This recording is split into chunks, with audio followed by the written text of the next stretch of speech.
If you're an accomplished woman who looks successful on the outside, but feels tired, restless, or quietly disconnected on the inside, you're in the right place. This channel is for women who've done everything they were taught to do, built their career, carried the responsibility, served faithfully, and are now asking deeper questions. How do I lead, live, and succeed without burning myself down in the process?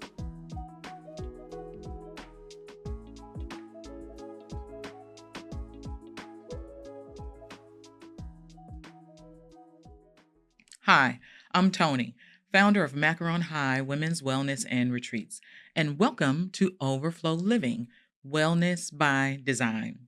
Here we talk about sustainable success, embodied autonomic informed leadership, and designing a life that actually supports the woman you are becoming.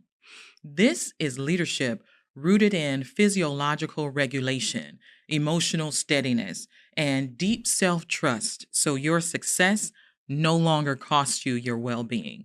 And in this video, we're going to talk about how many accomplished women are known for being strong, dependable, capable, unshakable, and the emotional cost that comes with being the strong one. You're the one people rely on, the one who always figures things out, the one who stays calm under pressure and keeps moving forward, even when things feel heavy. Strength has likely become part of how others see you and how you see yourself. What often goes unspoken is the emotional cost that comes with that role. When you're always the strong one, people stop checking in as deeply. They assume you're fine. They trust that you'll handle it. Over time, you stop offering what's actually happening inside because it feels unnecessary or inconvenient to explain. You learn to handle things quietly, manage emotions efficiently, and just keep moving. And that skill can look like emotional maturity from the outside, but on the inside, it feels like constant self containment. Your needs get postponed, not because they don't matter, but because there's always something more urgent. Your feelings get minimized. You tell yourself it's not a big deal. Vulnerability starts to feel impractical, even risky, because it might slow things down or make others uncomfortable. And so you adapt. You become excellent at holding things together without being held. You stay composed, you stay reliable, and you stay productive. Over time, that pattern doesn't make you more resilient, it leaves you more isolated. For me, I didn't need to be less strong. I just needed to stop being strong alone. Isolation doesn't always look like loneliness. Sometimes it looks like competence without the softness. It looks like being surrounded by people while feeling unseen. It looks like carrying everything well and wondering why you still feel tired. Strength without support turns into strain. It shows up in the body as fatigue that lingers and just never goes away, no matter how much you rest. It shows up emotionally as distance from your own feelings.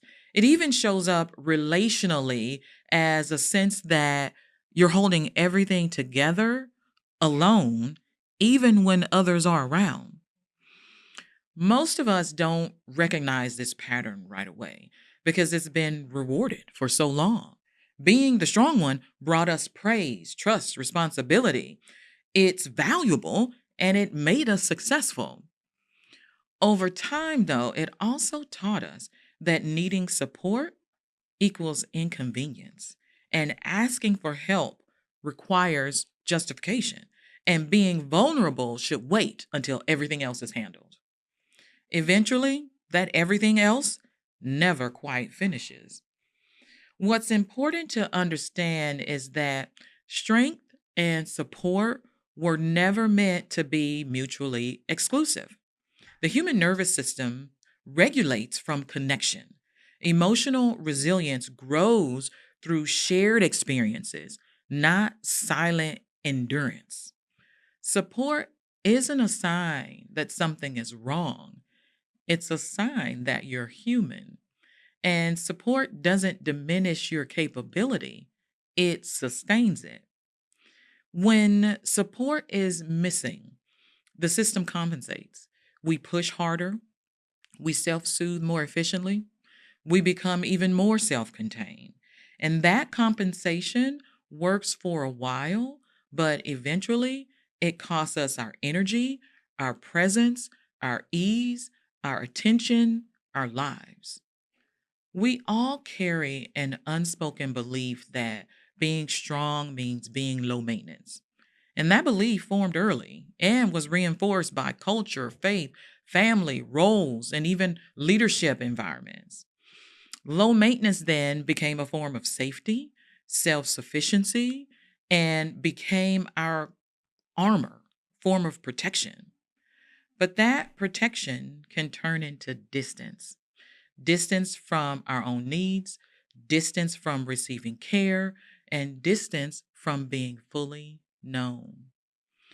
Reconnection doesn't require unraveling everything at once. It begins with small moments of honesty, naming what you're carrying, letting someone else witness you without immediately solving or minimizing the experience. And being seen doesn't weaken you, it regulates you. When support enters the picture, strength becomes less rigid and more spacious. You can still lead. You can still carry responsibility. You just don't have to do it alone internally. And that shift can bring profound relief before it brings clarity. The body softens, the breath deepens, emotional range expands. And that's not collapse, that's recalibration. We fear that if we stop being the strong one, everything will fall apart. In reality, though, strength that's supported lasts longer and feels more compassionate. Support doesn't change who we are, it allows more of us to be present. You don't lose strength by being seen. If this conversation resonates with you and being the strong one has quietly turned into self neglect, know that awareness is already movement in a beautiful direction. When you're ready and want support designing what this season of your life and leadership is asking of you, begin with the Overflow Clarity Guide linked below. We created this foundational resource, which is one of our signature offerings, specifically for you. If you'd like to continue with me, you can subscribe here on YouTube. And liking the video is a simple way to help this message reach the women who need it most. Thank you for being here and for honoring your capacity. I'll see you in the next conversation.